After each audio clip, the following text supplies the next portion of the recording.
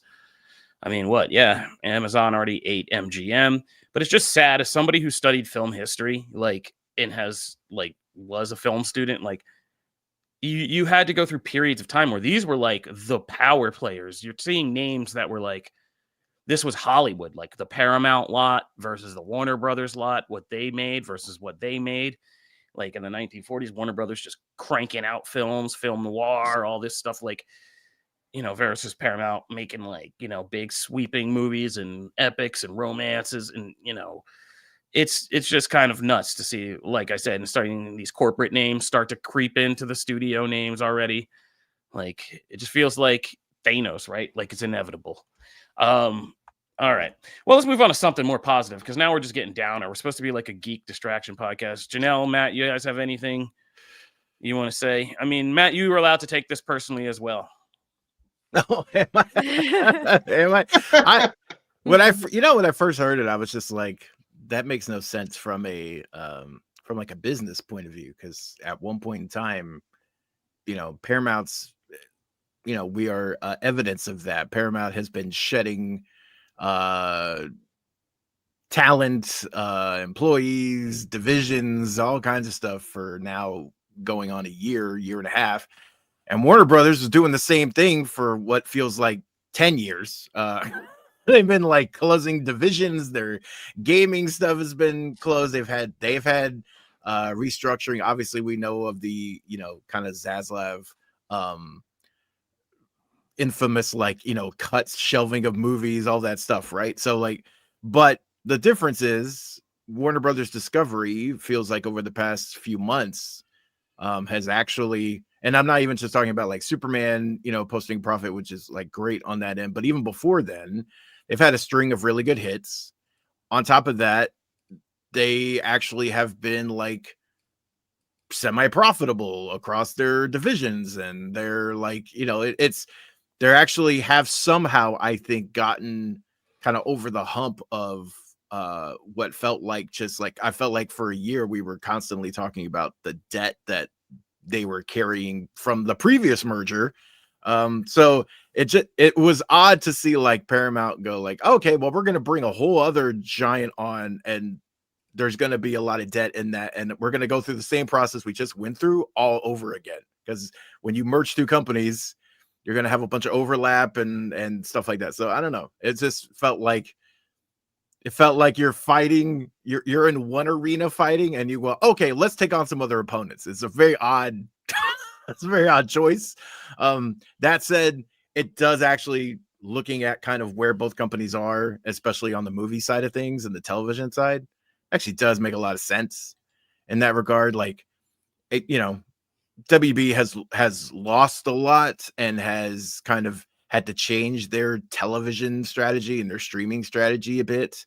But HBO Max still kind of, I feel like, has fumbled its way into to having a direction and maybe some success. And Paramount has been struggling with that on the streaming front. Likewise, the network TV stuff will probably help WB. The movie studios will probably help bolster each other because they've both had their wins and losses. I don't know. It kind of like, I could see it, but it was just like, and it just seemed like odd timing. But it is what it is. It's fine. They can do what they want, I guess. Once you start ripping and running on acquisitions and mergers, sometimes you just start ripping and running on acquisition and mergers. If you just closed a big one and you're still just juggling around a bunch of capital and getting things set, you might as well just keep the lawyers on retainer. Well, that's true, I guess. Yeah. You know, if I know stuff is Karen. chaotic anyway. Yeah. So yeah, that's true. Just keep. Yeah, I mean, chaos breeds opportunity. That's the number one thing to learn. Everything's stagnant and fixed until chaos comes in and opportunity. All right. Anyway, that's our business seminar. Thank you for coming to our TED Talk. This is in Comic Book Nation. We're going to move on to the main part of our Geek-tastic show, the first big news story. Matt, something happened at Marvel yesterday. Yeah, we actually got our first look. Well, official 9/11 look. No less. Kind of ominous, but hey, let's do it. Hey, we got our official first look at Doctor Doom via there was a big kind of light show showcase at Walt Disney Studios Marketing Expo in Shanghai. And not only did the light show kind of give us little glimpses of the Doctor Doom design, but then we got full-on promotional art, which is what you're seeing here if you're watching the live video show. And hey, it's crazy. Robert Downey Jr. looks like Doctor Doom, y'all. That's nuts. This actually looks like a Doctor Doom from the comics. That's crazy. And if you've seen some of the other movies, you know that's actually not a default. It's nuts. He looks pretty slick. He looks imposing. That's a perfect pose. Whoever picked that pose, by the way, for the promotion art, kudos. That's a very Doctor Doom pose. I like that you could tell that it's like spread. It's Downey. Like you can tell, like you could tell it's his height, his spread. Like it's him, and you could tell it in his face because Downey does have a big ass head and like kind of like a spread out face. Like wow. If you spend enough time like I have to with a 7-year-old watching those Iron Man movies, it's something like you find yourself in that Charlie Murphy position. You're like, I was watching Iron Man. I thought I saw Robert Downey Jr. and I thought, man, he's got a big ass head. Yeah, it's just, it is. But you can tell it's him. Like, that's what I mean. From the eyes even. And I like that. So it's actually him like acting, emoting, like doing stuff from behind the mask. And that's what I like to see. Yeah, it's it looks good. Look, Judon Foster does bring up the white armor that we do get in the comics. I do hope to see that. I would assume that would be saved for like, Secret Wars. That'd be cool. Yeah, like, I think when he actually every character's got to get a costume change and an upgrade in every movie. So like that would be a perfect way. Introduce him here. Let's get the classic green vibes, and then let's move to the sequel and we get the full on white and silver because that is an awesome look. Agreed. So yeah, very cool. Very cool to see. Janelle, what do you think? Verdict. It reminds me of like the ride at Islands of Adventure. That was like Dr. Doom's Freefall. That was one of my favorite rides. I absolutely loved it. That was my real introduction to Doom, honestly, was the drop. And he looked just like this. It was like comic, comic accurate. 3D coaster, the Hulk, the Hulk coaster, and this, those were good times, man. Mm-hmm. All right, but I mean, Doom is dooming. That's what we wanted. So I will say, during that light show, because people were kind of looking at like what happens in that light show. There's like scenes in it. And like one of the scenes that they show is from Hickman's Secret Wars, where Doom rips out, spoiler alert, we'll see if this happens in the movie, but Doom rips out Thanos' skeleton. It's one of like the most badass Doom moments, and it happens in that light show. So who knows? Maybe that does happen. Oh, yeah, man. it's a real thing. I owe like a 7-year-old. He was trying to tell me. I was like, bro, what have you been watching? What in the AI have you been watching? It was a very Mortal Kombat moment. But he was trying to tear. He was trying to tell me he tears off his skin. I think he had it backwards, but he was trying to explain same sentiment. Yeah, maybe he read Absolute Batman. I can't believe Disney did that. That's kind of that's I mean, so. Yeah. Oh man. God, I hate it when the 7-year-old's right. It's the worst. Because he's gonna ask me for some kind of bribe after this. He'll be like, okay, well, I should get something. Yeah. Anyway, that's right there. So, all right. So yeah, I mean, I do think we need to see that. I think they need to do that comeuppance. I think the Russos are just gonna run back a version of Infinity War in Endgame, like just on a bigger scale. So I'm willing to put Thanos I'm willing to put money down that the post-credit scene of Doomsday is going to be Thanos showing up. Very what was it called? Pirates of the Caribbean. What's the name of the second one? Dead Men or at World's End's the third one. Dead Man's Chest. Dead Man's Chest, where Barbossa shows up. I think that they're just gonna like copy and paste that with Thanos showing up at the end or in the post-credit scene. I could see that happening. That'd be good. And then you tee up all of the hey, he about to die in the next one. That'd be good. No, it's cool. But I dig it. Look, I mean, anything that's kind of positive as far as Doctor Doom and also just design at this point, I think is good. Like, this is reassuring in the right way. We got the this is pretty iconic. I mean, like that's a pretty straight up iconic look, and I'm down. But that's not the only Marvel character. I just want to say, I think they should flip it. I think to establish who Doom is quickly and concisely, I think you open Doomsday with him cleaning up everybody who messed with reality and starting with Thanos and having Thanos like try to swing on him and Doom just tear out, like just right off the bat, just tear out his ish and just be like, yeah, you're not even on my level. And then just have that be established as like, oh, because to anybody who's seen the movies, they're going to be like, oh, whoa, like that's an instant, that's a Dragon Ball thing, right? The villain from last season, the new villain just shows up and like stomps on that one. And we're literally like, okay, next power level. But anyway, Matt, yes, the chat's already going. Chat is already turned into the thing they really want to talk about. Yeah, so rumors have been swirling. Obviously, this is a huge cast that they've announced for Doomsday, but there are a few notable names that are exceptions that haven't been mentioned. But there's one name that's been rumored constantly for both of these upcoming movies, and that's Chris Evans to return in some kind of form as either as Cap, like our Cap, or an alternate Cap, or some other character, right? And he's basically maintained that, like, hey, I haven't really been contacted. I'm bummed that I'm not part of this, all that stuff. But people are skeptical, understandably. Andrew Garfield, you can thank for that. That's everyone's skeptical. And now, look, Chris Evans, I wish I looked like Chris Evans at almost all times, because Chris Evans is a sack dude, like is a ripped guy. I've never looked like that in all my life.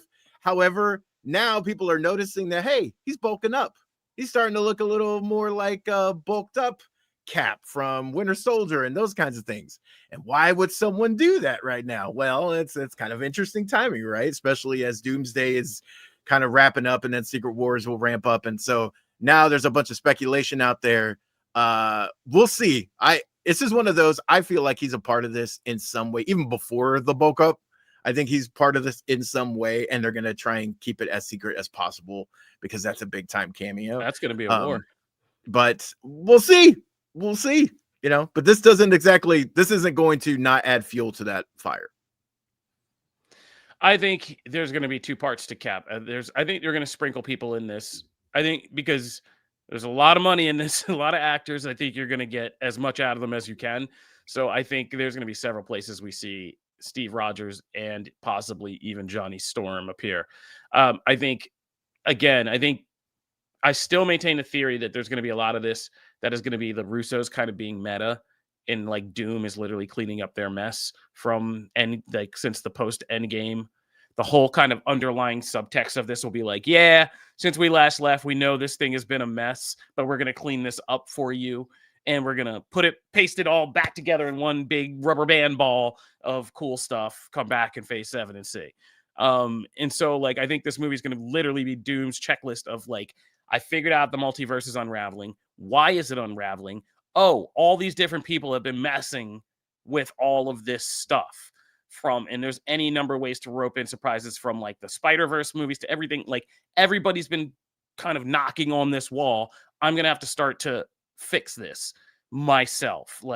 So I think Thanos gets got. I think Cap and his whole Infinity Stone time mess that they did at the end of Endgame gets got in the beginning. I think Kang gets got and that whole thing just gets blown away. I think everybody gets blown away to clear the stage, and it's just like, but of course things are too messed up, so Doom has to go to plan B, which is pull things together in his own way for his own last timeline reality, and that's our Secret Wars, right? And it's a complex villain thing. It's like, bro, you guys broke this. I had to come back in, and it's Downey behind the mask. Why the casting kind of works is Downey behind the mask saying, I got to come back in and pull this together and save it. Like, who are you calling a bad guy? Like, and them going to war, and it's a complex thing, and then we get out of this, right? So I think it's going to be this whole, like I said, kind of meta joke. And like, yeah, you get Cap, who gets old, you know, the one from the timeline with Peggy gets wiped out in the beginning. But in Secret Wars, you need to bring back like some kind of version of Cap for that movie to help either help save the day or be the thing that Anthony Mackie's Captain America has to get through to kind of establish his spot or do whatever they're going to do there. But yeah, I think there's going to be a lot of this that is meta, and you're going to have a lot of people back. Like, I think they're going to do stuff. I think they'll address everything with Natasha. I think we'll see Scarlet pop up in there somewhere where Black Widow and all that gets kind of addressed about that ending. I think it's just mess cleanup because all we've had is mess. And so, like, this whole thing is just a sweep up job and a reset. So why not play into it? But those are just crazy conspiracy theories from Kofi Outlaw. They do not reflect the views of ComicBook.com, its owners, subsidiaries, or other organizations related to this. All right. So on the other side of the fence, there's stuff happening in DC. Yeah, DC, you guys, we had a very interesting and exciting tidbit, at least by my standards. I think so. Man of Tomorrow plot has been confirmed by the one and only, the man in charge of it all, James Gunn. He went on a podcast. He was, or I guess radio show discussing Howard Stern, show. Well, Howard Stern. No, I'm just kidding. I don't stop for Howard Stern. I don't stop for Howard Stern. I am just making a pure joke. Go ahead.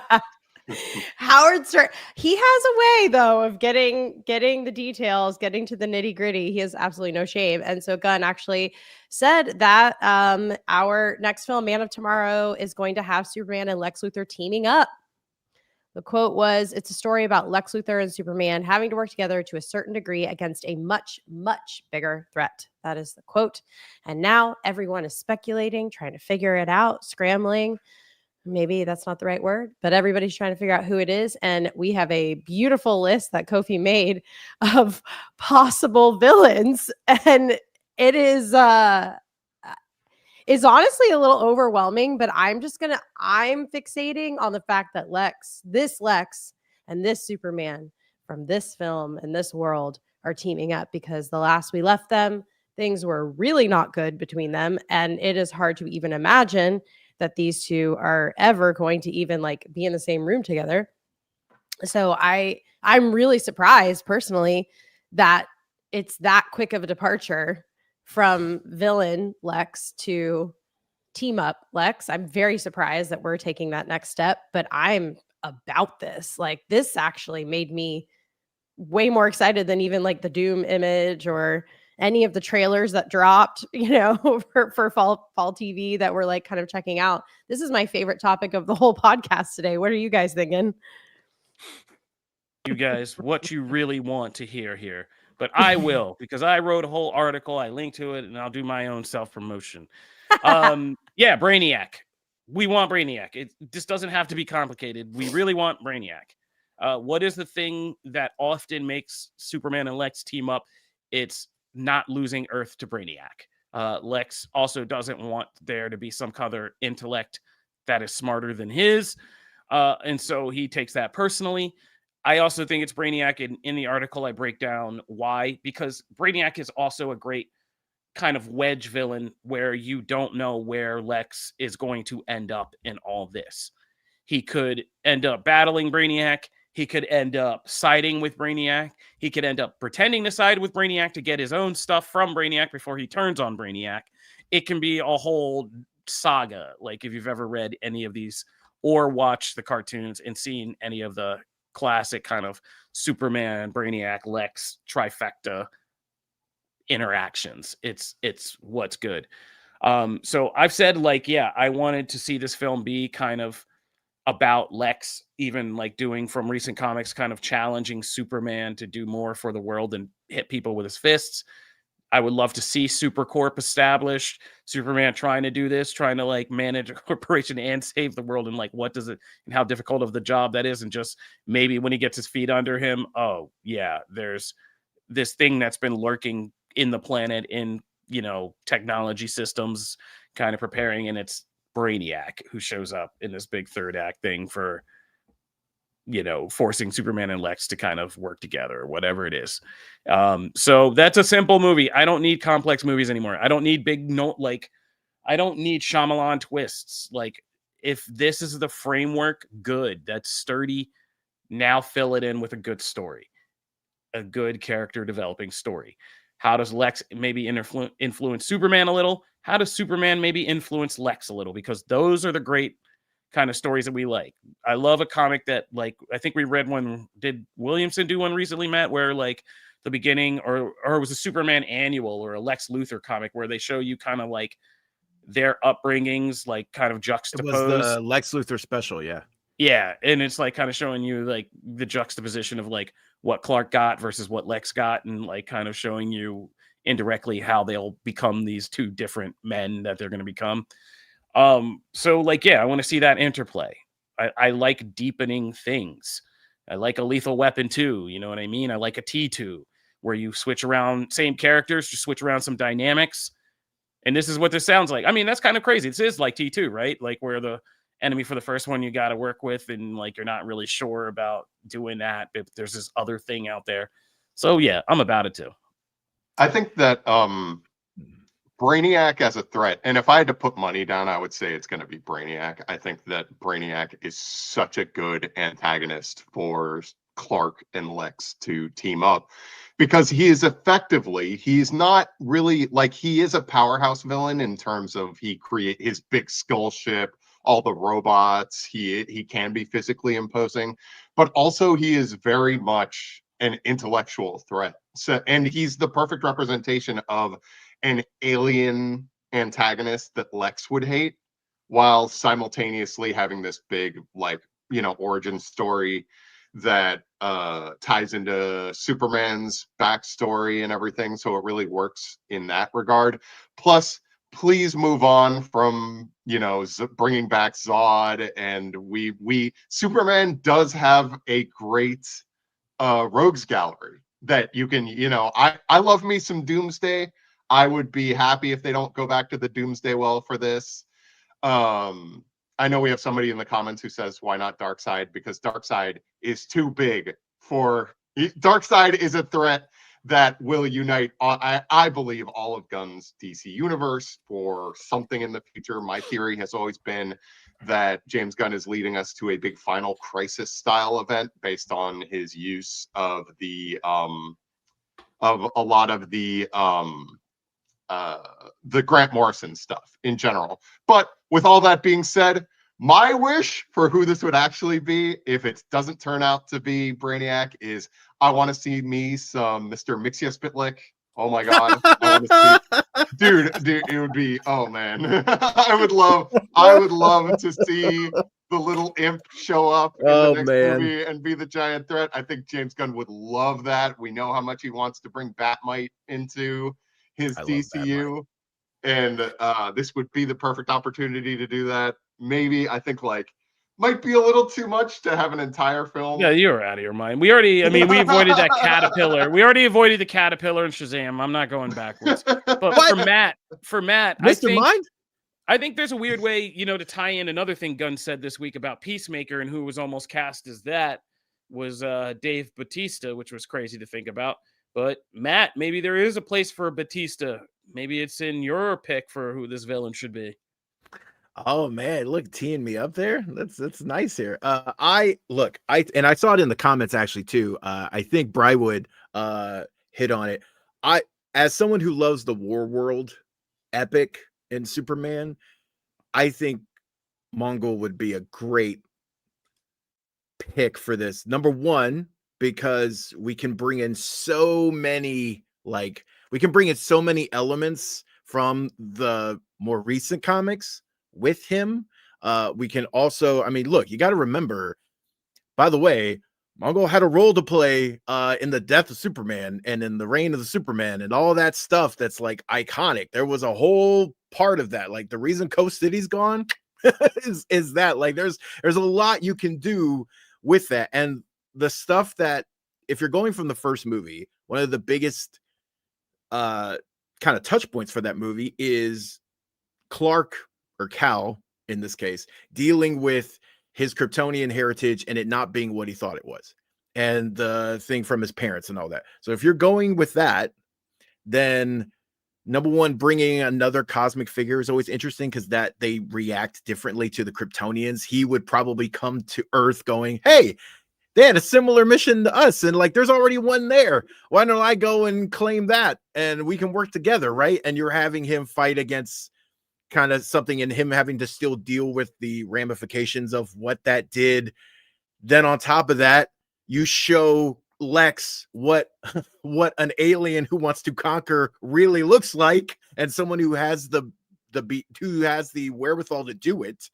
And then you kind of can also take things off Earth and move them to War World. You can then deal with the ramifications. Like one of the coolest things in the comics is when they literally have to deal with the fact that, okay, now we have this planet-sized thing in Earth's orbit, and you're dealing with refugees and what that looks like and all that stuff. That is so interesting. And Gunn can do so much with that moving forward that I would kind of like to lean there and then leave Brainiac for, because I still want Brainiac, obviously.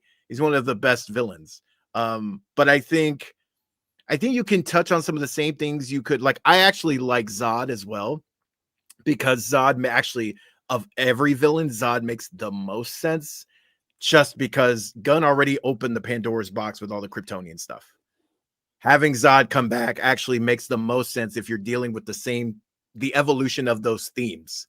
Well, now literally I had to deal with the fragments of my past dictating who I am and making everyone not trust me. Now let's deal with a person who is actually part of my Kryptonian line comes back and says like, ooh, you're a terrible Kryptonian, what are you doing? All that stuff is interesting, but I would like to see Mongol pop in. I like that because I actually wanted Zod for one specific purpose, because I thought it was a good way for his Gunn to maybe get himself out of a little corner he put himself in, which was I would want the next movie to reveal that recorded message wasn't from his parents, was from Zod and Ursula. Oh, that'd be interesting. Because the rocket was already gone. They tried to stop it, but it was gone. But they could send the message, and they just sent what he wouldn't know the difference. And they just killed Jor-El and Lara. And that we find out that Bradley Cooper is actually Zod, because that'd be good. And I forget the other lady's name, but they could star as those villains.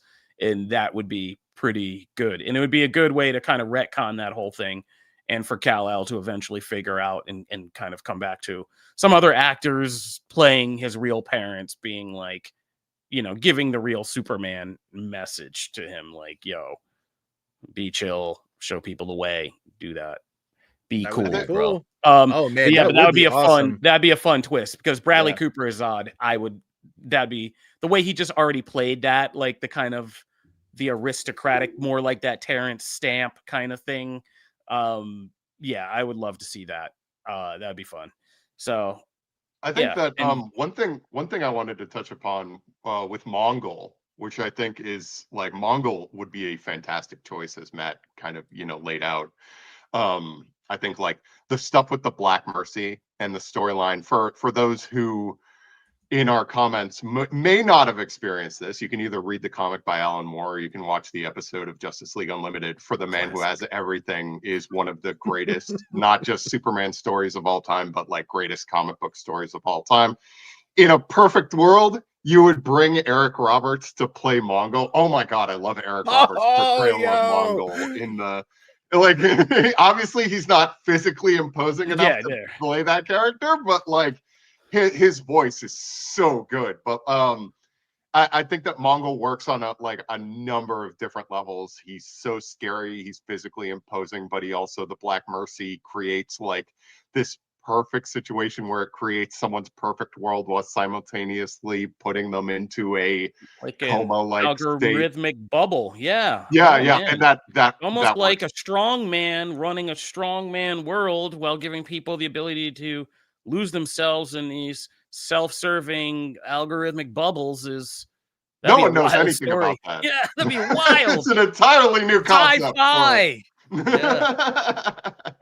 But no, I think we're making points and we're going circles and we got to move on. But like, I think any of these I think to Gunn's credit, any of the things we said are good stories. Like we already have whole stories in each of our heads about each of these characters and villains and what they would bring to the table and how it would be interesting. So I think that alone is what I like to see, because that is what made the MCU and things like that what they are so much fun, was us sitting around being like, ooh, the next movie, ooh, what if they did this and what if they did that and this story and that story, and like, yeah, it's good we're getting back to that, so that's a good sign. But we got a lot to do, so we got to move on, because when we come back, we got to get to our whole fall TV preview, which we got to try to get through, and then we got to talk about what's actually happening on TV right now, plus some wild comics. So stay tuned.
We lost someone. No, Kobe. No. What happened? He was so excited about this next It was portion. Mongol. Was not having it. Grandpa hit the wrong button. Grandpa hit the wrong button. I hit the wrong button. You have glasses now. Studios. You have no excuse. And I literally hit the wrong button to like do something and just like sign myself out. That was great. Oh, welcome back. So let's talk about TV this season. What's coming up? What's already here? We're going to start with The Paper, since it's on right now. The Paper is the Office spinoff, and it's on Peacock. I have not jumped into this. I've had a lot of trouble just because, The Office. So it's about the same documentary crew who has now found a new subject in this paper, this small kind of dying paper in small town paper. But in Toledo, what is that? Toledo, Idaho? Or where's Toledo? Anybody? My geography is terrible. I didn't even watch The Office, so it's not where I shined. I know it's like Dunder Mifflin. Is it at the same place? Oh wait, are you talking about for The Paper? Or are you talking about Ohio, Toledo, Ohio? Scranton is where the original. No, we're talking about where the new show is set. It's The Paper. The Paper set in Toledo, Ohio, so not too far. I've been there. Yeah, it's not even that long of a drive from Scranton. But I have yet to watch this, but I'm very excited because I've actually liked a lot of the trailers and things. I just haven't had a chance to jump in, but I like that like they included like Oscar and it's the same crew and there's some tethers there. It also makes me feel good that it already got greenlit for season 2. So like I feel like, oh hey, I can jump in and there's a reason to jump in as opposed to just this one and done thing. But yeah, also it gives me something to watch on Peacock. I will watch this just to see why Oscar or how he ended up at this spot. Like just his lines, like in the trailer where he's like, I'm going to make your footage unusable. I'm not going to be part of this. I'm obsessed with that. I didn't even watch The Office and I'm like, I feel this because this is what people do in reality TV now because they know. They know better. Yeah, but Oscar, I mean, and the guy who plays Oscar has been, I mean, he's done some funny things, but I like the cast. Like Dom Hall Gleason being in this is like very intriguing to me. Samprita Impacatore, who we saw in White Lotus, is in this. Like the cast is such like a eclectic collection of people that I'm just like, I have to kind of watch this and I just got to see how it functions. Also, you know, us being in entertainment journalism, I have a background in journalism. Journalism is in an interesting place these days. So this show is timely. And I think if I pay attention to lock in, it's going to be funny. This part right here, for those watching the live show, makes me laugh every single time when she scrolls down the list article and there's no text. It's just like the header and then the image. And she's like, I learned so much. Yeah. I mean, it makes you roll. There's a lot of great stuff in here. Yeah, there's things. I mean, this whole show is about journalism and content, and like I think it looks like it's about a lot more. And so I think it's gonna be funny particularly for us. I did jump in, as people are saying in the chat, to HBO's the Task, or HBO's Task with Mark Ruffalo. Yeah, this new show is the new HBO kind of prestige show. It's the new mayor of Easttown or Penguin or like whatever, the crime drama show. I enjoyed it. I enjoyed the first episode. It's very good about kind of setting you up with stuff. You already can tell there's a lot going on with all of these characters. They all have very kind of complex, you know, life stuff going on. They've been through stuff. Each of them has lost stuff. So they're already doing what I like in cop robber shows, which is kind of establishing that, you know, like Heat, that there isn't so much length between these two men who are going to be at odds with each other, the cop and the crook. They're actually closer than they think in terms of it, you know, who they are and what they've been through. But it's just those little tweaks of personality or difference or morality that makes a cop and a crook a crook. And Michael Mann did that very, very well. And this show is doing it pretty well, just even from the outset. And even at the end, you're like, a good show ends and you're just like, how are they going to get out of this one? And this show definitely does this by the end of the first episode. So it's done by Brad Inglesby, who did Mayor of Easttown, Out of the Furnace, that Scott Cooper movie with Christian Bale, which is an excellent kind of run all night he did with Liam Neeson. So he's been doing some crazy stuff. Echo Valley. Yeah. So this is going to be one that I'm there for on Sunday nights. So, yep. And the second lead is, yes, Ben from Ozarks. He was also in Iron Fist as Danny's kind of like childhood brotherly friend guy. He's in a lot of stuff. I forget his name all the time, but he's an excellent actor. Tom Pelphrey. Yeah, Tom Pelphrey is the second lead. So, yeah. And he was on Banshee and a bunch of other stuff. So check that out. That's the HBO show you want to watch. Now we could get in. Also coming back as of now is Only Murders in the Building. Anybody watch that one? Matt, is that you? Yeah, I'm excited. I love this show. Off of this show.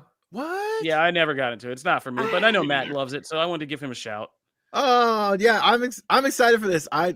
This is delightful. Also, just I mean, anytime this trio has developed such great chemistry, and they keep finding new ways, like the situations and scenarios they come up with to kind of keep this group together and fresh every season, to me is just like, you know, Steve Martin and Martin Short. I could watch them do, it doesn't matter. They can be up on stage doing like their tour. They can be on a late night talk show. I don't care. They're fantastic all the time. And Selena Gomez just like brings such a cool element to it. I love this group. I will watch this show probably as long as they want to do it.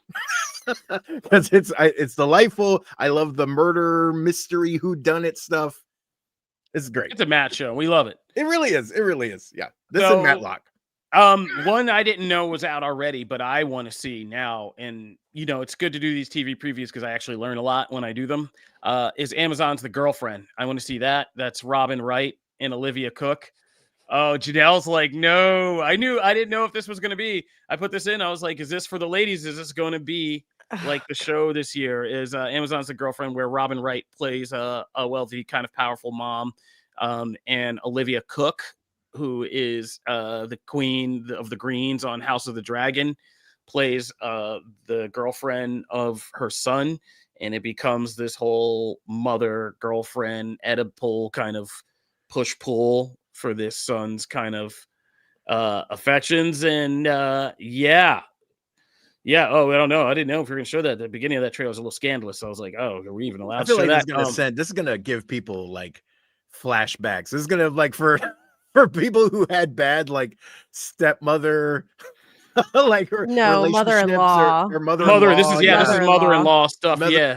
Like this is going to be very much like this is just about the quiet wars between ladies that most of us men are too dumb to ever understand. I hope to God they aren't normally like this. This is gross. They're like banging in front of the mom. Like this is like over the top. I think you're selling us like we're selling some other kind of material here, but like, yeah, no, it's kind of like a psychological erotic thriller. Yeah.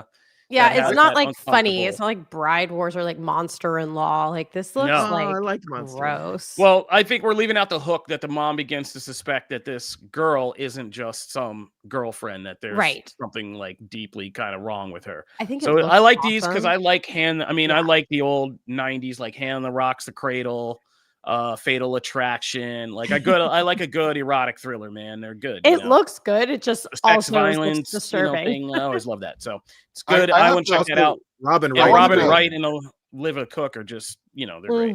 I wanted to bring up a really quick story that I know Matt will appreciate, because every time I see Robin Wright, I think about this. So Robin Wright, during The Princess Bride, all the way back in the day, was filming during one of the off times where they were filming. She was hanging out with Andre the Giant. And she's like, I'm really cold. And Andre the Giant goes, okay, boss, and puts his entire hand over her head to make her warm. And I had to bring that up because I love that story so much. And I know Matt would get a kick out of it. So. I mean, look, anytime you bring up Princess Bride, which, by the way, Anissa informed me that she has not seen it. And that blew my mind. So we have to we have now a thing we have to do, because like that's like, y'all don't love your partners. That's all right. See a lot of couples online. I mean, like Monty Python and Holy Grail. Like you have to expand their worlds. Yeah. All right. Let's talk about the thing we really should be talking about, which is Gen V season 2. Ooh, yeah. I'm hyped for this. It's going to be feeding into The Boys last season. And I was pleasantly surprised by how good Gen V season 1 was. Yeah. So I'm ready for this. I didn't even watch a lot of these trailers. I just want to kind of go in, I'm already in, but I'm expecting big things from this season. And I don't expect to be, it's Annie. See, I didn't even watch trailers. Oh man. See, this is why I don't like to watch trailers. I'm spoiling myself in real time here. I just like to go in, but yeah. Gen V season 2. Get this off my screen. Rich, you can pull this. We're already in. 9/17. We're going to be seeing Gen V. We'll be covering it weekly on the show. So we are going to be doing that. There was another one that I thought might be a good dark horse sleeper this year, which is going to be, you got to always watch Apple TV. And Apple TV has Jessica Chastain doing a show called The Savant. And I think that could be something just to keep your eyes on. You have to say it. Le Savant. Le Savant. Le Savant. Yeah, it's about a mom who, moonlights as somebody as a kind of policing the dark web, which I think is interesting as hell to me, because I think it's just the right amount of terrifying to me about how real things are and kind of close. But it's the kind of thriller that I could see going into some kind of crazy lanes of, what happens, the old Nietzsche stuff, you start staring around the abyss starts staring back, what comes up out of the dark web, what comes at you, like that kind of scary stuff. I trust Jessica Chastain and Apple, so I want to check that out. Matt, you want to take the next thing that's coming out, because that show hits on 9/26, but a day before that Yeah, Law and Order, baby. Law and Order SVU is back. That's right. That's right. I will stomp on this forever. But here's the thing. I'm excited for SVU returning because Amanda Rollins is back after the network made a freaking terrible decision to not make her a regular cast member. And then everyone said, hey, that's a dumb decision. And then like called them out on it for like a year. And then they systematically over the course of a year brought her back for numerous guest roles. And then it went, okay, we screwed up. And they brought her back. So now she's actually like part of the regular show again, and all is well, as it should be. And then of course we have the main Law and Order show, which Macabre Brooks is killing over there. If you're not watching, he's fantastic in that show. And then I don't have a premiere date for Organized Crime, which is like I feel like where the most drama happens over at Peacock on that show. So I don't have a premiere date for that yet. But Law and Order's back. Yay! All right. So that takes us to the end of September. I'm going to speed through a couple things in October just to keep things moving, but we'll get Abbott Elementary back for season 5, which is the current kind of comedy GOAT TV show. Their crossover with Sunny is one of the best crossovers I've ever seen. If you haven't seen that, watch it. I've never seen two comedy shows morph into each other's styles and do it in a way that fits together so well. But yeah, they spectacular. I hope they release that. That's one I would love to see as like a old school double, like single DVD physical media release. That was good. But also, I can't help myself. I'll be back for Monster, the Ed Gein story. We're going to be doing Ed Gein, Ryan Murphy. After we did Dahmer and we did the Menendez brothers, we're going to be doing Ed Gein. So yeah, Ed Gein is one of the most infamous and crazy serial killer stories out there. And, with Ryan Murphy, there's going to be, good acting, good direction. We're going to get into the whole ins and outs of this person and some good needle drops as well. So, yeah, I'll be there, even though I try not to be. The monster stuff keeps, it gets you, man. It gets you. So I only watch them once, though. That's the one thing about these is I can only watch these one time through, and that's about it. It's like considering what he did, this is going to be the most disturbing one. Oh, yeah.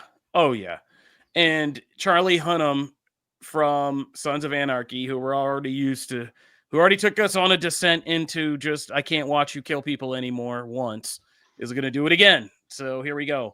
And I love that we're getting Laurie Metcalf as Ed Gein's mother, which is going to be nuts. Really? Oh, yeah. Oh, this wow. is going to be nuts in terms of just like the Laurie cast. Metcalf's amazing. Yeah, we even have Tom Hollander, not Tom Holland, guys. Tom Hollander. You had me there for the bird by the crazy guy in Bird Box. The crazy man.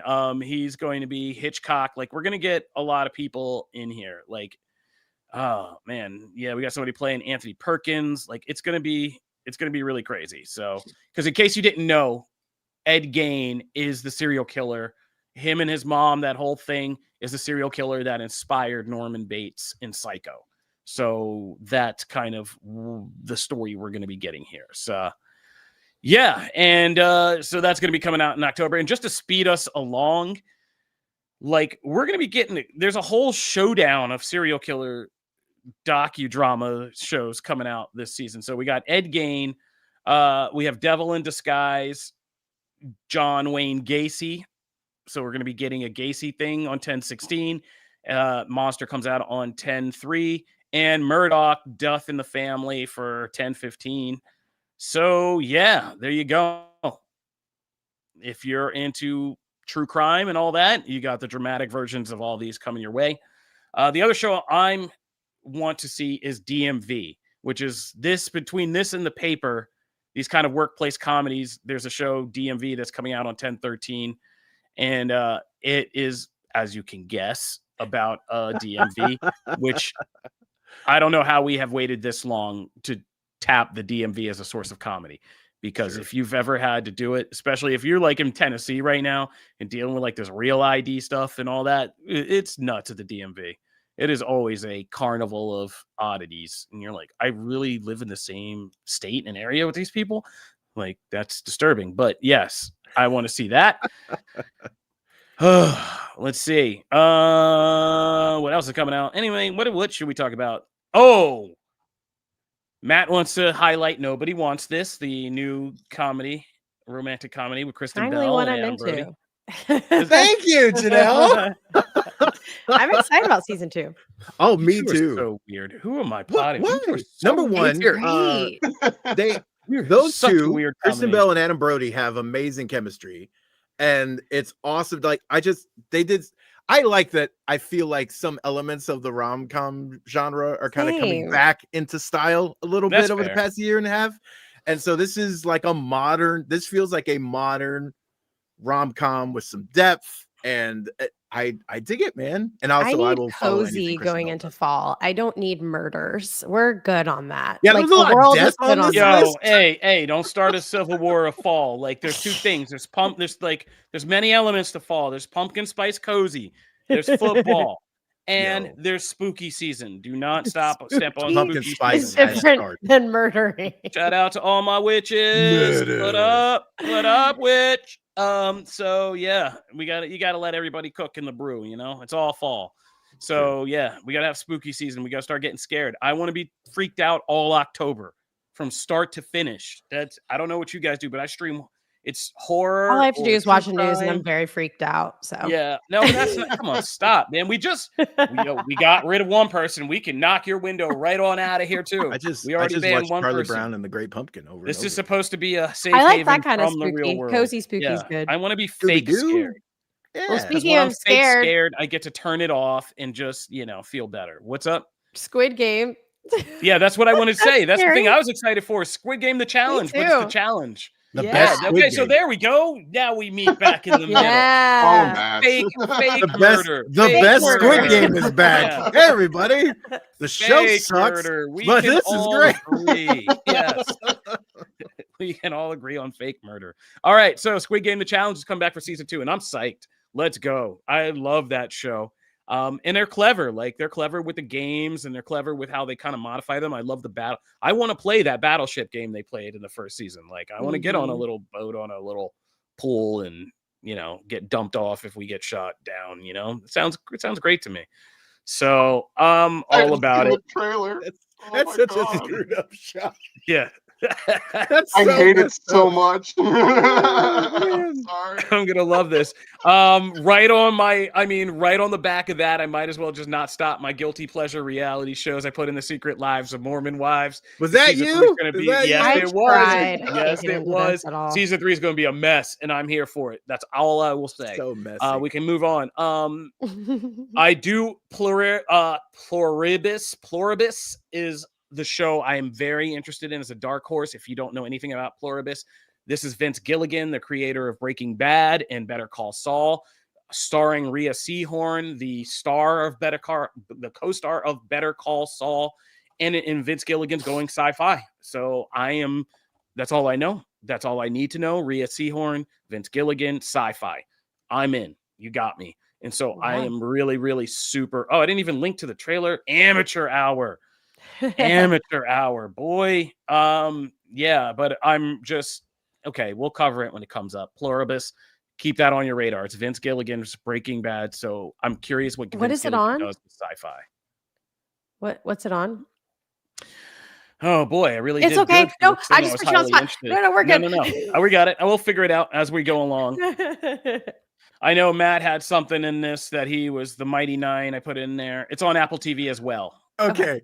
The description, we can't repeat it here, but the description for the Mighty Nine is hilarious because it's like, this is some Matt stuff in it. This is okay. Wait, before we move on, Pluribus. Okay, it's on Apple TV and it's in Albuquerque as well. And it's a sci-fi show about an author who seems to be the only person immune to a new virus that turns its sufferers perpetually content and optimistic. Oh my gosh, I love this. Is some like the twist kinda... at the end there. Yeah. Yep. Because I was waiting. I was like, oh, I feel like I just read a comic about this. And then you said the optimistic part. I was like, oh, that's a curveball. Okay. So that's on Apple. Yeah, I think it's gonna be funny. All right. It sounds like shrinking. All right, Mighty Nine, go. Mighty Nine. No, yeah, Critical Role. Very excited. Amazon right now is on a roll. I mean, we've talked about a couple of Gen Vs coming. Like, there's going to be some great stuff on Amazon. There are also the ones putting together some other projects that I'm really hopeful for. So, like, the fact that we're getting I Love Animation, and the fact that we're basing stuff on the ever expanding Critical Role franchise, and Mighty Nine's like beloved, so it's cool to see. So I'm excited for this. So yes, this is very much Matt stuff. I'm thinking of you, buddy. I'm thinking of you. Now you know what else is Matt stuff.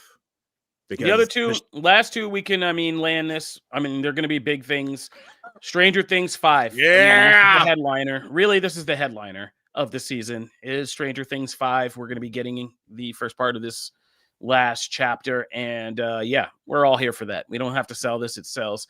This crack sells itself. We don't got to sell it. Everybody's going to be there to see these adult-sized ass kids, quote unquote, take on the Upside Down. And we're excited to wrap this up, and I'm sure the Duffer Brothers and Netflix and the money and everything, this is going to be exciting. And this is going to be the event when it happens, and it's going to take over all our lives, and all the little kids are going to be like, what are you talking about? This is the thing that's like, this is New Year's plans, New Year's Eve plans. Yeah, like me and Anissa are basing our entire New Year's Eve plans around this show. I am very excited that we have this to look forward to. I also just wanted to highlight Percy Jackson and the Olympians season 2.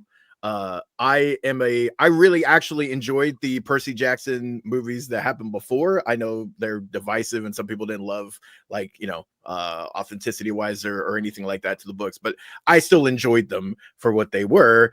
I will say the show has really, I think, nailed the vibe, the tone, the characters feel really like they kind of leapt from the books in a lot of ways. So I'm really excited for season 2. I think this is going to be another, like, kind of not sleeper, because people are really excited for this, but I do think this is one of those shows that, like, people won't really get excited about until we get way, way closer.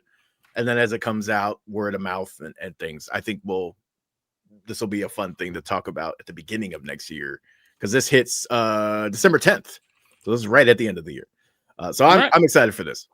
No, Percy Jackson has a strong following. I mean, in season 1, I was at Comic-Con before, like, when they announced season 2, and it was like, yeah, people are hyped for this. So, all right, let's flip things around a little bit while Janelle's here. I want to talk comics, and I want to make sure we get into comics, because comics was nuts this week.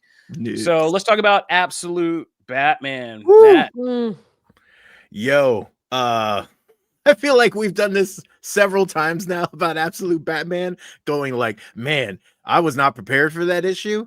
And that was true of when Bane was trying to break down Bruce. That was a crazy issue. This was just as insane, but on a very different scale, I felt like, because we've had a lot of people talking about, like, okay, well, when are we going to see kind of this grand plan of Bruce's family and friends and the villains, right? We got a little bit of that with Croc and Wayland and seeing that transformation. And if you were waiting for that ball to drop, so to speak, this issue, Absolute Batman number 12, is the one you were waiting for, because my word, it is just it. I don't think some people are going to be prepared for what happens. And by the way, full spoilers. You can't talk about this issue without getting into spoilers. So full spoilers coming in for this issue. But the fact that we get not just like one major change and kind of villainous transformation, but by the end of this, we have what, 4? Is it 3 or 4?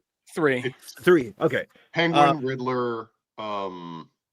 and Two-Face. Oh, wait, Two-Face. Wait. So and like, Wayland's already 4. Yeah, so, he's already. Yeah. So the fact that we get all those, plus, as alluded to in the comments, the setup for something we've been waiting this entire time for the next issue, and also kind of just another level of brutality from Bane and how it relates to Bruce. It's just kind of mind blowing. This was a crazy issue. And Nick Dragata on the artwork is just, I don't know, man. It's doing some gnarly stuff, but it sticks in your brain. We've been waiting for the turn about, what does it mean in this universe that Bruce grew up at this other economic level, that he had this collection of friends around him, that they were like this little gang, but we know that they're all the alter egos of his greatest villains, and it's like, what are we getting set up for here? I think using Bane, we've talked about it. I think Janelle, I don't know if you were here the last time. I think it was Janelle and I talking about the fantasy chapter where, it's playing out what would have happened if Bane had come to Bruce. And then it's the twist at the end that he goes to his friends. But it was that train wreck of inevitability. And Bane is like a horror movie character. And it's like, whenever he shows up, it's inevitable that somebody's going to bleed and somebody's going to get hurt badly. And it's just like, yeah, Bruce slowly having to figure out what was done to his closest friends, and each and every one of them one at a time, and purposefully, not just with brutality, but like psychological psyop precision to mess with Bruce's relationships with these people, to fracture those relationships, because that's the thing now. It's like, Bruce, you did this, like you put this target on our back, you started this campaign and we were your friends and you didn't fully bring us into this, and now look at each of us. So now this is Spider-Man. He's Spider-Man Batman.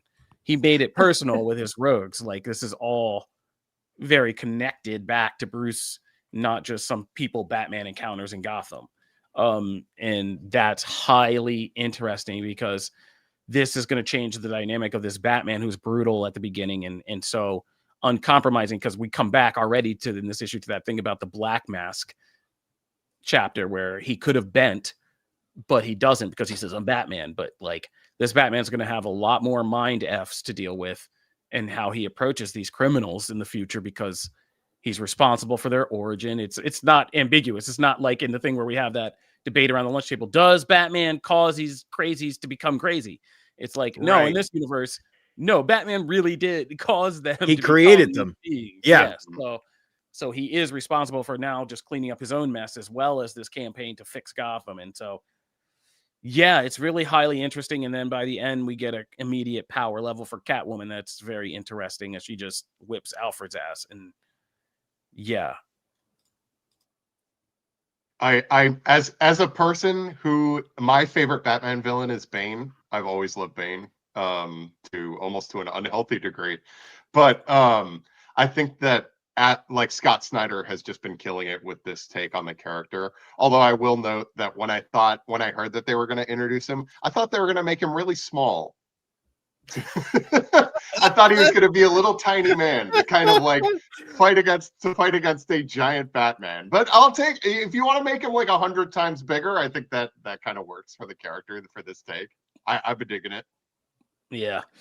Yeah, this was nightmare fuel that I didn't need on some of those pages. I mean, each one of those rogues things was just horrific. Like, that was like deep trauma horrific. And oh my gosh, especially Penguin. That one like hurt my soul a little bit, because of the way they explain like his stature, like all that. Man, that just like, that wrecked broke me. Him in every way, but not fatally. Yeah, it's just, oh my gosh. But yeah, I think you hit it on the nail on the head right there. Is that like, we always have those meta conversations of like, does Batman create more chaos than he solves, right? And like that, and then here literally Two-Face is like, or Harvey is like, no, you're the one, you're the reason this all happened, is you. And then the whole I only hate you half the time is such a great line. That's a fantastic line in there. So yeah, I think that's a really interesting place to leave things, especially as we kind of deal with Selena now in the mix. That's fantastic. Janelle, any parting thoughts before we move into the next book? I mean, truly, this is just it's so brutal and horrific, but like unbelievable. I will say this, because we are sliding into the next one. I need to start like asking you which one I should read first, because this was so impactful. I couldn't even focus on the other read. Like, I can't even tell you what happened in the next book, because I was just replaying and kind of just mulling over everything that happened in this one. It's just such a strong series, and it it stays with you. Like it stayed with me like all day yesterday, and I'm still thinking about it in full detail today. And if I could recommend like anything to read right now, I would start at Absolute Batman from the beginning and just roll with it. Yeah, it's funny that you bring up Ultimate Wolverine number 9 as the other book, because I also read them in that order. And I felt like probably not to any of Ultimate Wolverine's fault, but the other one was just, Absolute Batman was just so impactful from so many perspectives, and it did so much. And again, they're at different points in their stories. This is issue 9. The other one's like delivering on essentially like a year, right? So like it's different. It's like watching a season finale compared to an ordinary episode of television. The season finale is likely going to be better and more impactful because that's what it's made for. That said, overall, this is probably like, I don't know, for me anyway, kind of one of the weaker issues of Ultimate Wolverine 2, because this book has been amazing. This is really going to be our grenade today. You guys are crazy. I did not like this as much as okay, we're going full spoilers. Go off though. Dude, these new types of Sentinels are horrific. This stuff is nuts, where they threw Cyclops' head into the belly of a Sentinel. That is insane. They hurt my boy. That was like, I think, besides the two most striking images for me this week was seeing what Bane did to Riddler, to Eddie, sticking his fingers into his eyeballs, and seeing Cyclops' head, finding out that in the Ultimate Universe, Cyclops is dead as hell, and his head is in the belly of a Sentinel that is just blasting the living crap out of people. Like that was nightmare fuel for me.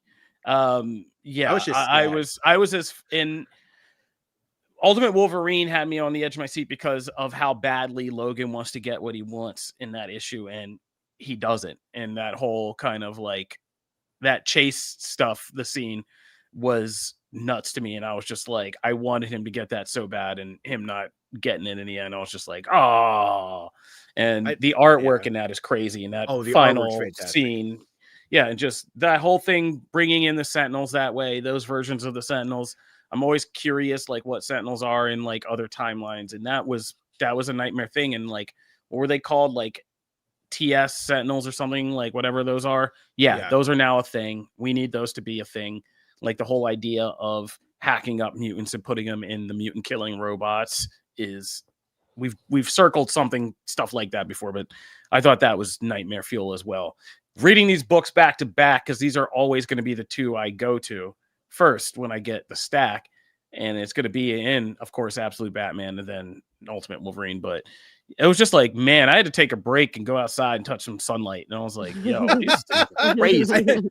I think that's what did it for me, though, is that because they both have nightmare fuel sequences, but the Batman one, they were just so much, they were so personal, because I've gotten to know those characters over the course of this whole book, and I felt much more connected to them. Cyclops is one of my favorite characters of all time, but like seeing his head in a Sentinel in this book, we hadn't met him yet, right? So like there's only like, oh, the shock value of like he's there, as opposed to, oh my gosh, look what they did to Ozzy, look what they did to Harvey. Like Waylon wants him to kill him, to take him out of his mid. That stuff hit me way harder than kind of the shocky, like, oh, hey, that's nuts that Cyclops' head is shooting optic blasts out of the Sentinel's chest. That's gnarly. But like, my senses were kind of dulled by that point.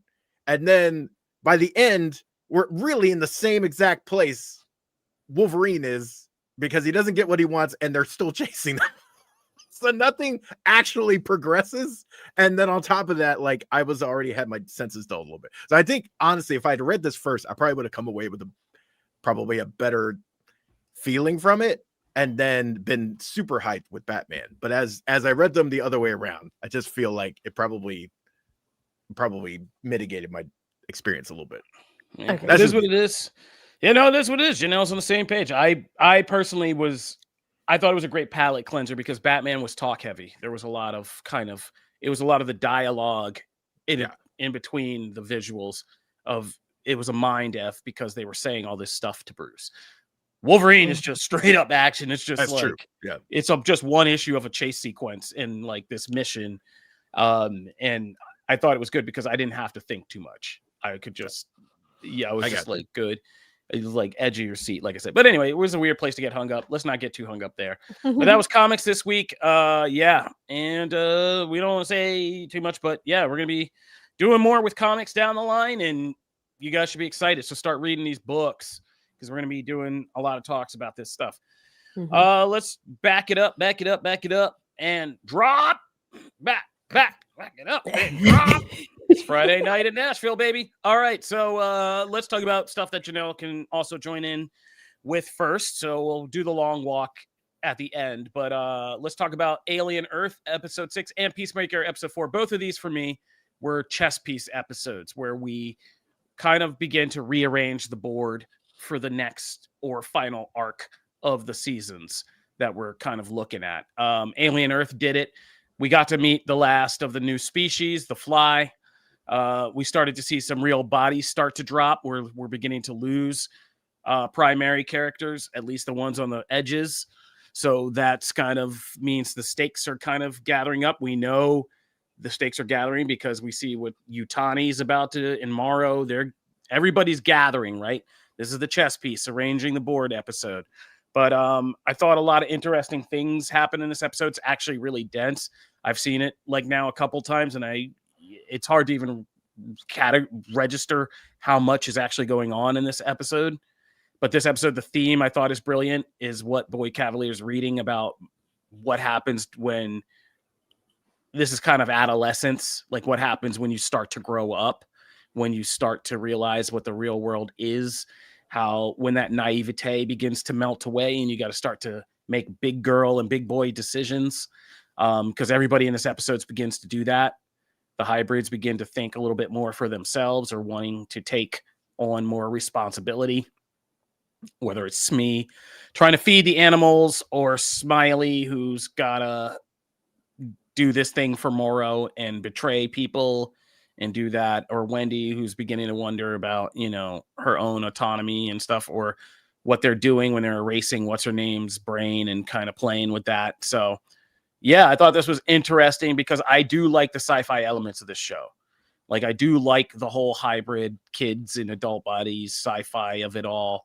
And for my money of this week, one of the best scenes in TV this week is just Timothy Olyphant and the guy who plays Morrow on that elevator ride talking about the cyborg versus synth hate is everything that I love about the most absurd forms of hate, whether it's like black to black hate, brown to brown hate, like, the absurd levels we can take discrimination as just people, how finely we can separate it down to just like the most dumb things to having be like, you part machine, you a big, you all machine, you dusty, like, like arguments and getting catty with each other. Great. That's just great stuff to do. Like, and that's the kind of great space or the weird space that Howley carves out. But that, like, to me, that was like my favorite scene in TV this week. And the line, "See you later, old toy," is already getting memed into the aether, right? Anyway, that's me. What'd you guys think? Can I also say that the evolution of they were like the ticks, and they become the weird fly moth, like wasp things. Those are the creepiest aliens I think I've ever seen in my life. Those things scared the heck out of me, coming out of their little hive that's made up in the corner and everything, and how. Oh, just to be clear, those are two different species, just to be clear. Oh, they are? Oh, okay. I thought that one of them was the evolution of the other one. The ticks. No, the ticks are the ticks. There's a bunch of ticks still in that body somewhere. But interesting. Okay. Yeah, the ticks that suck the blood. The fly we hadn't seen. The fly appears in the very beginning of the series. I thought those were They do a shot of the cargo hold and you see it fly up on the glass for a second. But we hadn't seen them. There's 5 of them. So it's the xenomorphs, the eye, the ticks, the plant thing that hangs, and then the fly. So those are the 5 they collected. So this was the last one we hadn't seen. And the game changer being the fly eats metal, eats plastic, metal, all that stuff. which is crazy, which means they're a direct danger to the hybrids, which is an interesting twist to throw into this, because we have it operating under the assumption that like, oh yeah, the hybrids are cool because they can pretty much, they're durable. They can survive this. We don't have to worry about them in this way. Well, not so much. So yeah. Janelle, what did you think? Because you take this always with a heavy grain of salt. So. I'm definitely getting more comfortable with it. This show is just a banger. Like from the very first episode, it's such a freaking banger. It's so good. Really, I do feel bad for our dude who was so excited to have responsibility, and then he just completely ruined it. Of course, I think they're treating them too much like adults and putting responsibility and expectations on them. And they like, I love that the brother is the only one that's like, they're children, like they're still just kids. And I find that that's my favorite storyline of the whole thing, is the fact that these are kids. And it's just crazy watching them in this world. It's if there were children acting, like children bodies acting in these areas, like where they are, and interacting with these creatures and death and blood and guts, like people would be kind of like, I would be freaking out. I have to keep reminding myself, like, this is a kid. Like, imagine a little kid doing this. Like, this is horrific. Just that. But yeah, I'm absolutely loving the show. I look forward to it weekly. I have to watch it early in the day so that I don't have nightmares, but I'm glad I'm watching it. Well, I think you tapped into like the main kind of clever subversive theme of this. Howley kind of recognizes that Alien has always been this kind of weirdly subversive thing about the madness of corporate greed, like spiraling out of control in a future, and what kind of disaster it leads to. This show is directly doing that for like Gen Z or Alpha, or like, yeah, the kids of today, being like, basically kind of what you're saying, like forcing us in this weird reflective way to be like, yeah, what kind of world are we like putting these kids through, and what are we expecting of them in a world filled with this much horror and trauma, and that, are we expecting them to be robots and to not feel, and that's very pertinent to me because I'm dealing with that right now. Like, I can point to a little 7-year-old kid that I have charts and graphs about exactly the things that he's seeing or experiencing. I've had to now restrict like tablets and stuff because of what's out there from the Roblox scandals and all the unregulated spaces and the things he's seen, like to just what he's just cluing into from our stresses in the world. And, he gets scared because he misinterprets news or hears bits of news. And, all of that is very real. So Howley's doing a kind of very clever job subversively talking about all these things without ever really hitting a nail on the head with it. But yeah, it's good that you are picking up. And I'm glad that at the forefront of all this, the Lost Boys, the hybrids, the whole, because that's what I said at the start. I liked that immediately. I knew by the end of the first episode, the stakes in this were not who lives and who dies, but like what happens to these kids by the end. Like, who do they become when they have to experience all this? So, yeah, Matt, you still with it? Yes, he nodded. That's verbal. That is a verbal indicator. We can move on now to Jillian, Peacemaker. I was trying to get something to work on my end. I couldn't get it to work. Yeah, no, I'm still very much with it. I dig this show. Yeah, no, it's good. We're gonna enter Endgame because there's 8 episodes of this. So yeah, we got the last 2 coming up. It's the penultimate next week, and then it's going down. Meet me at the trap. It's going down. Meet me in Neverland. It's going down. It's Friday night in Nashville, baby. All right, Peacemaker. So Peacemaker season, another kind of arrangement episode. I like that, even though we are starting to pick up on what's happening in this other universe, the show's not rushing that, and you can now, it's kind of ironic tragedy for those who get it. It's still a surprise for those who don't. But like just seeing kind of Christopher Smith Peacemaker idolize this grass is greener thing, and how that already is so tragically, ironically tragic, is where I said, because when I wrote up the thing about realizing what the other universe was, I said, this is kind of a genius move because it sets up these different stakes that are all so impactful. But like Alien Earth, it's not who lives and who dies. It's more like what happens. Like I feel already for like Keith and Augie if they find out their Christopher is gone. Or I feel for Chris when he figures out what this other world may not be the grass is greener. Like there's all these other things that are going to happen emotionally and psychologically that I'm kind of fascinated with. Yeah, as far as this, I mean, this is not the most exciting episode. I mean, there's the whole kind of fun sequence. Michael Rooker does something for the ages in this. And I was just like, only Michael Rooker and James Gunn could go out there and do this. And for the first, I was like, I'm offended. And then I was like, you know what? This is actually hilarious. Like, and I'm totally with it. But yeah, Michael Rooker is the MVP of this episode. And so is Steve Agee. Those two in this episode were really, really, really good.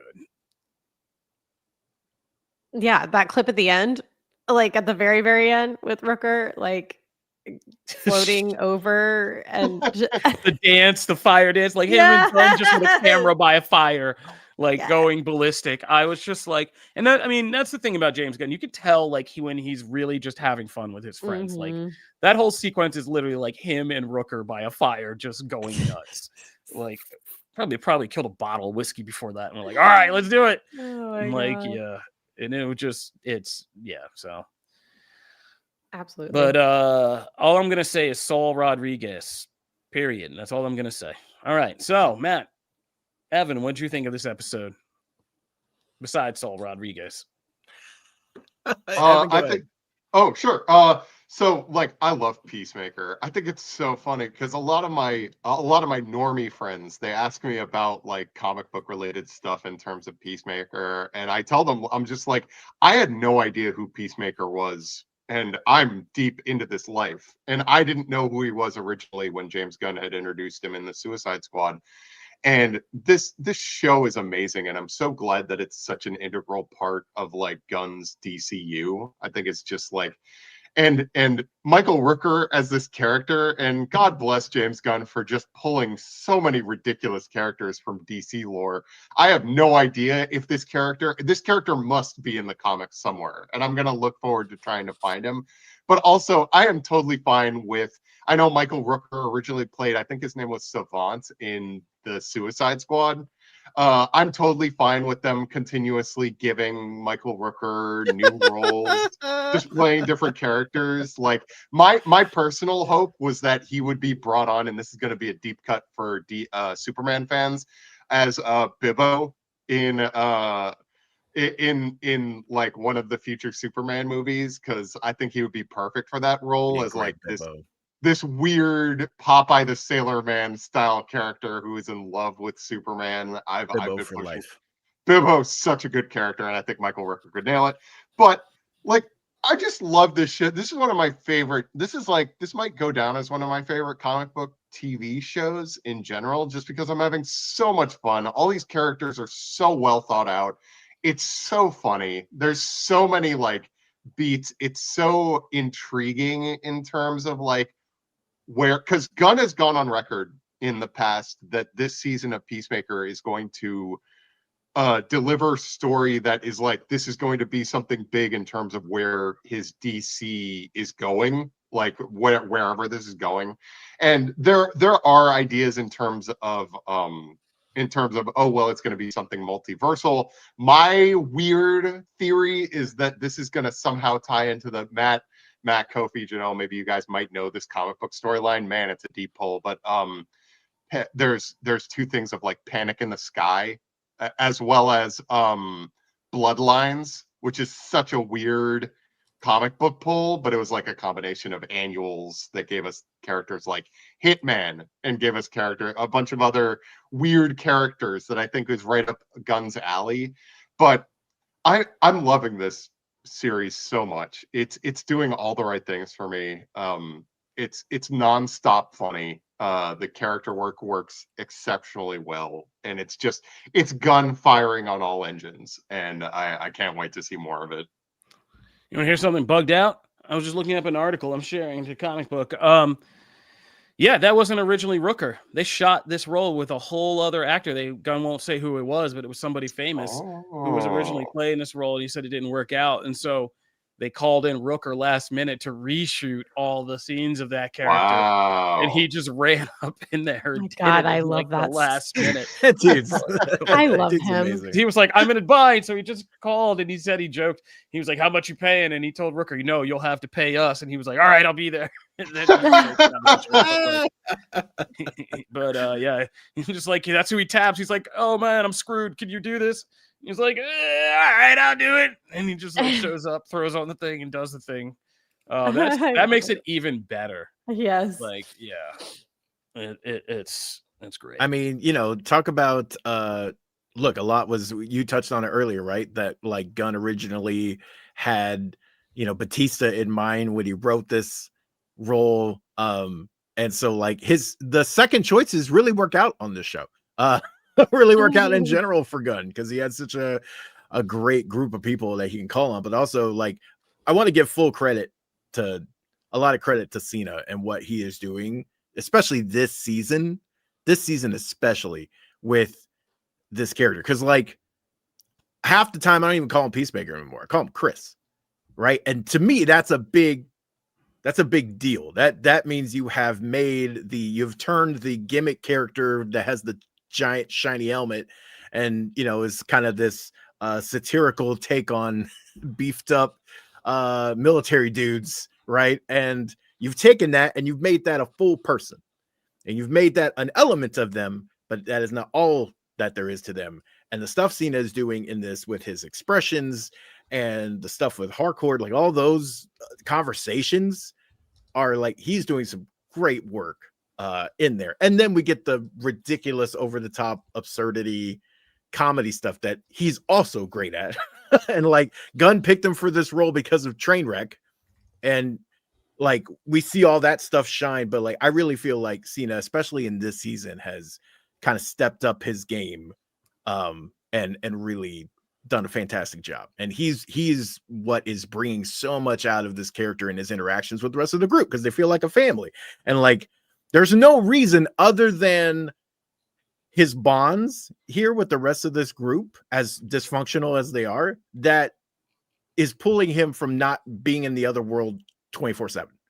Because like there's no other reason. Like otherwise, why wouldn't you go? I imagine, again, we're learning other things about this world, but just on face value for him, it's like, oh, my life's great here. I have family here. I have like people don't like judge me like on what I do with like how I save people.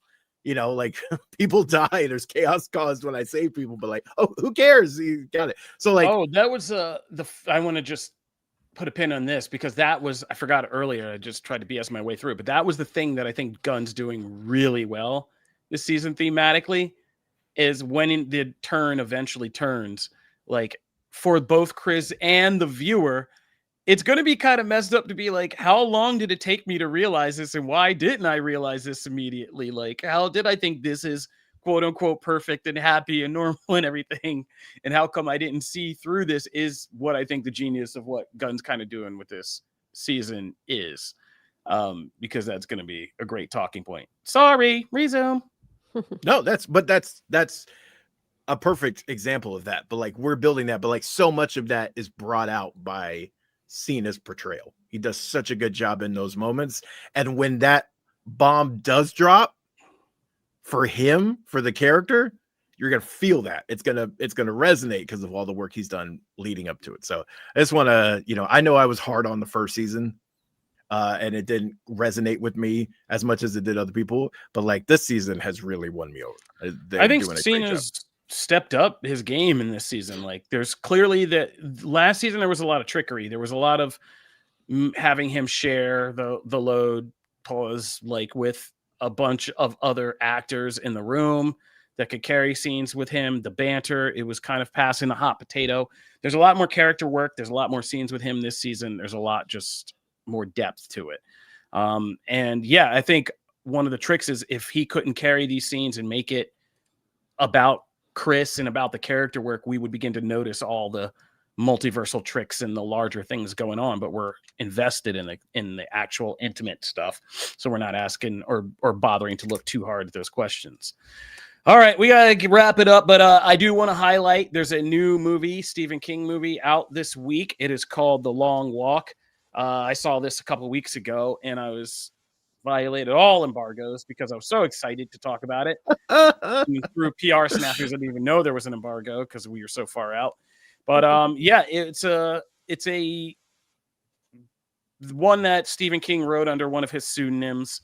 And it's a story, and it's a pretty simple premise. It's directed by Francis Lawrence, who does the Hunger Game movies, Constantine, one of the most solid kind of directors working today that probably is underrated if I had to kind of say it. But it's a simple premise. There's a dystopian America, if you can believe it, where things are kind of ultra militant, if you can believe it. And every year there is a lottery where a group of young men get to go on a march down a certain section of highway. And it's from start to finish, last man standing. They have to maintain a certain pace of 3 miles an hour. And it's just walk until the last man is standing. And then you get both a huge cash prize and you get one wish to make that the state will fulfill on your behalf. And we get a collection of young men who enter this doomed trek. And it's all about the kind of discussions, bonds, conflicts, and things that this little microcosm of America that plays out in this high pressure situation as they are on this walk. And it's about what does it reveal about each character, about character in general, about the bonds between us, the differences between us, like all this stuff. And in that sense, it's a very effective horror movie. Francis Lawrence is a very effective director. The imagery of this is pretty stunning at all times. The deaths are horrific when they happen. It is brutal. It is so brutal. I cannot emphasize that enough. The inevitability of it, but still when it happens and like it does not shy away, it forces you to reconcile. There's no like romanticized horror deaths in this. These are young men their bodies just being destroyed from either the trek or the punishment or whatever. So it is not a fun watch in that sense, but it is very well acted. You got Cooper Hoffman, who did P.T. Anderson's Mystic Pizza. That was his big breakout role. He's the main character as Raymond. You have David Johnson, who we saw as Andy in Alien Romulus, as the kind of the broken synth Andy, Rain's brother in that movie. And he is exceptional in this. That is a talented young man for sure. And a bunch of other, talented Ben Wong, who we just saw in Karate Kid Legends as another guy in this, and even a guy, Niot, who's just making his debut as an actor in this movie as Baker, as Arthur, and those are the four, they kind of coined themselves the Three Musketeers. There's four of them, but if you know Three Musketeers, there was four anyway. So those are our main characters in this. And like I said, I reviewed this for comicbook.com. I think I gave it like a 3.5 out of 5, which I stand by. The fact that this movie works in and of itself is a feat. The fact that you start a walk, and so nothing ever stops, not once this begins, is a feat in and of itself. So you're watching an event film kind of in its subtle way of that is continuous motion. Even though the movie does have cuts, it's not a one take. It's like it has cuts, it has scenes, but the propulsion, like we're gotta keep going or doom is right behind us. That thing is intense and it works very well in this movie. So you don't get to relax for even 1 second in this. They even did screenings on treadmills. And if you didn't keep up the pace, you had to leave the screening, which I think is very clever because the movie feels like that. And it feels like that. So very well done. I think my criticism, and I'm interested to hear what Evan has to say about this, is because this movie stays fixed on the march itself, which I think is very good for creating the horror atmosphere and propulsion, like I said. But I also think it's a drawback because the larger things that they're talking about only exist in exposition, in dialogue, the concepts. So it becomes at times very like heavy-handed. They're literally just saying, oh, this is what's wrong with the country and blah, blah, blah, blah, blah. But you don't get to see the larger effect of that. You don't get to see the larger effect of what the country watching this particular march is. And so when we get to this place at the end where we got to get to an ending and a climax and say something about this all, that gets a little muddled for me. I can, but no, but like, I was going to, okay, yeah, good. oh yeah, I can understand that take. I think that like one of the things for me with that is I kind of consider that a strength of the movie. It is because when they are alluding to a lot of the things that happened. The Great War, you don't know what that is, and obviously they don't show you like you said, Kofi. They kind of show you everything from you're watching just these kids who are the representations of each individual state.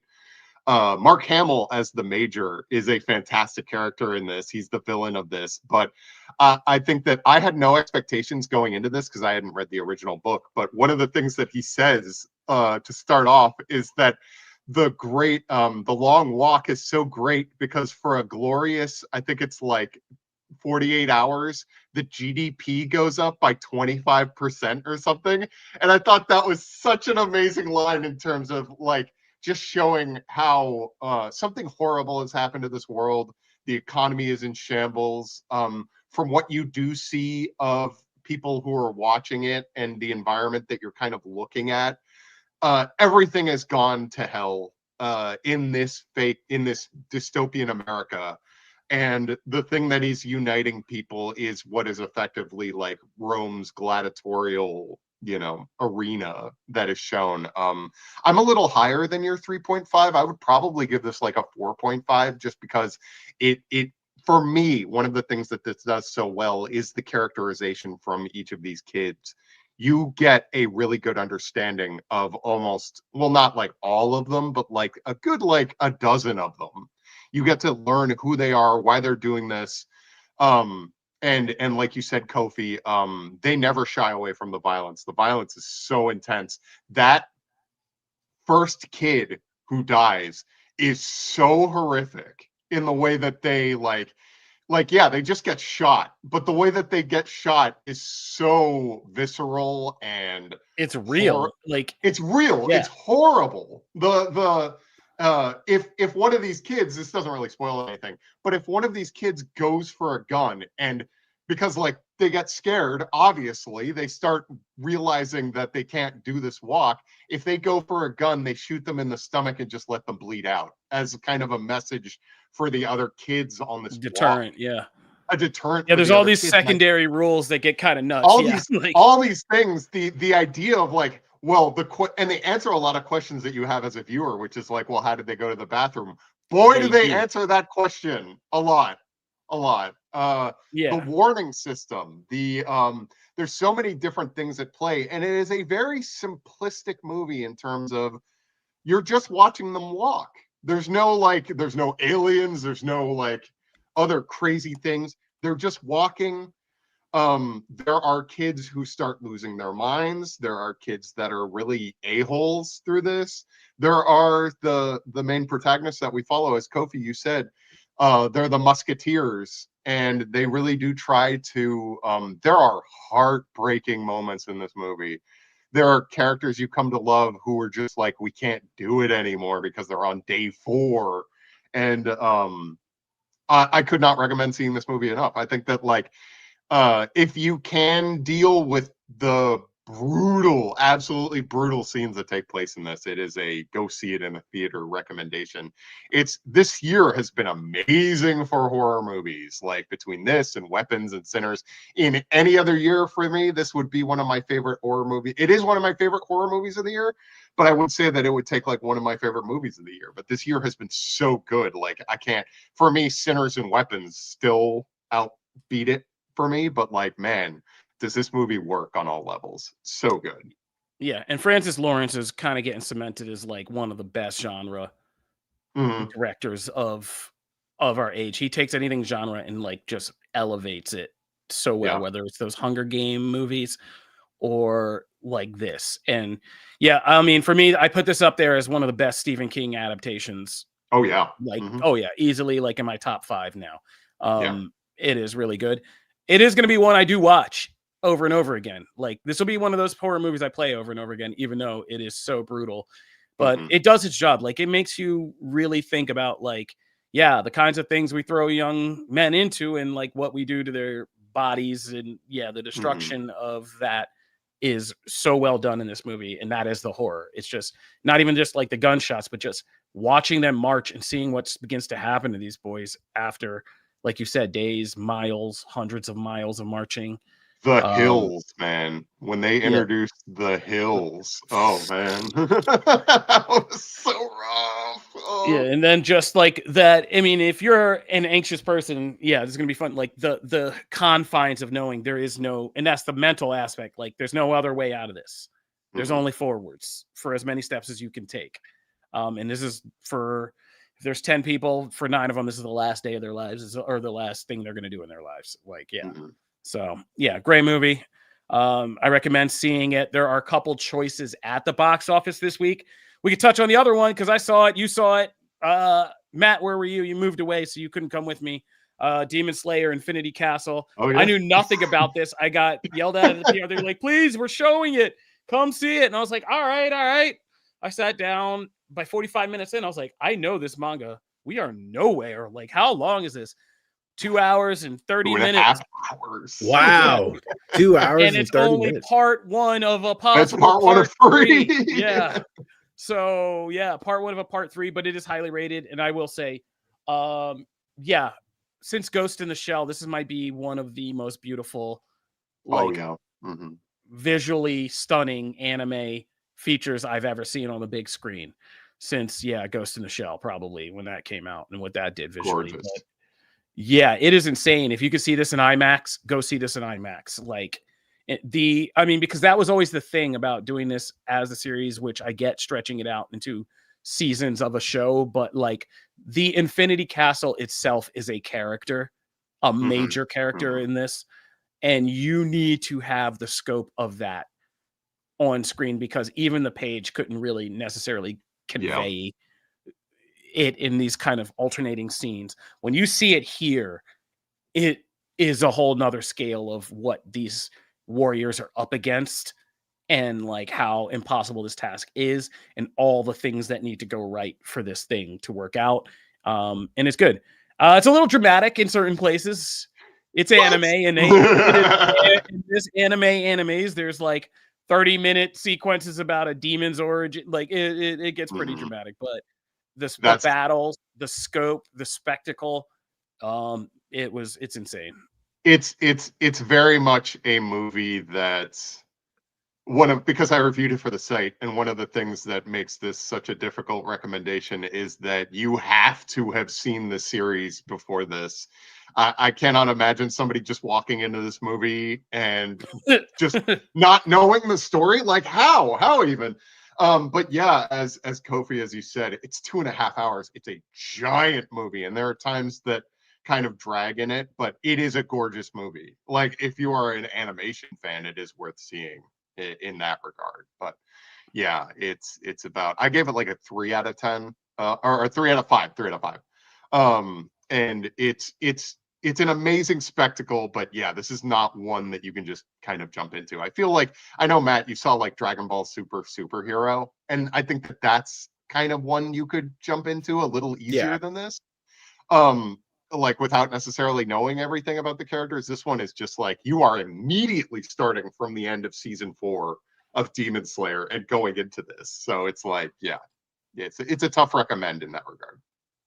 No, but if you're a person who's been on the Demon Slayer train, which my theater was, obviously, like, people were getting emotional, people were falling, people were into this, so go. And everybody who came out seemed to really enjoy it. But all right, that's it. It looks like Matt's saving his agenda, because this is one of our longest episodes ever, but we did have to do the fall TV preview. Thank God my mom's here. Oh man, hey, Hey, little man, isn't little man 1? You better tell him he better start holding your equipment. He better start being a roadie. Yep. Yeah, he's a roadie now. Like he's an active member of the household. As soon as he can walk, hold this. Yeah. No, but seriously, everybody, thanks for hopping on. Thanks for hanging out today.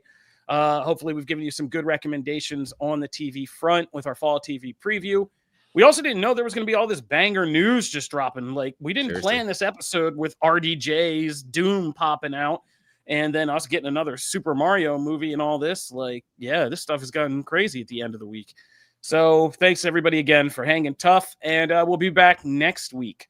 There's going to be a lot more to talk about, so I don't know. I don't even know. I'm just tired. It's been 2 hours.